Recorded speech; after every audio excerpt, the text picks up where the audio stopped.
புட்டு மாவு வாங்கியிருக்கேன். புட்டு வாங்கி இந்த மாவில் உப்பு போடுறேன். உப்பு போட்டுட்டு இந்த லைட்டாக தண்ணி காய வச்சுருக்கோம். வெது வெதுப்பான தண்ணி எடுத்து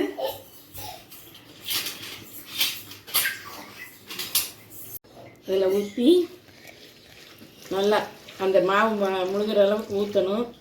ஊற்றி பொங்க வச்சிடணும். வச்சுட்டு இன்னும் நிறைய வச்சுட்டு கிண்டணும். மாவு நல்லா கிண்டி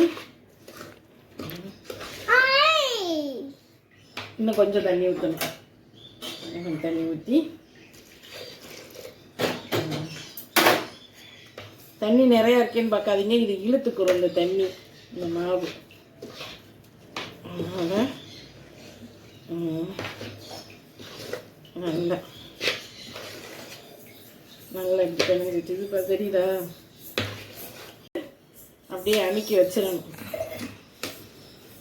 ஓகே, நல்லா அமுக்கி ஒரு அரை மணி நேரம் வச்சிடணும். வச்சுட்டோன்னா நல்லா ஊறிடும். மூடி வச்சுருந்தோமா, அது இப்போ பாருங்கள் நல்லா இருக்கா. இப்போ பாருங்கள் கிண்டுங்க, இப்படி கிண்டி விட்டா பொழு பொழுன்னு வந்துடும். அப்படியே நல்லா கிண்டிக்கோங்க. புட்டு பதத்துக்கு கையில் கூட கிண்டிக்கோங்க. கையில் இப்படி மெதுவாக எடுத்து இப்படி இப்படி பண்ணி விட்டிங்கன்னா தெரியுதா, நல்லா பொழு பொழு பொழுன்னு ஊறி நல்லா வந்துடுச்சு பாருங்கள். பொழு பொழுன்னு இருக்கா. நல்லா அரை மணி நேரம் ஊற வைக்கணும்னு அவசியம் இல்லை. இந்த ஒரு தேங்காயை உடைச்சி அதை துருவிட்டு வந்திருக்கேன். அந்த டைம் தான் இதுக்கு ஆயிருக்கு ஊற வச்சிருக்குது.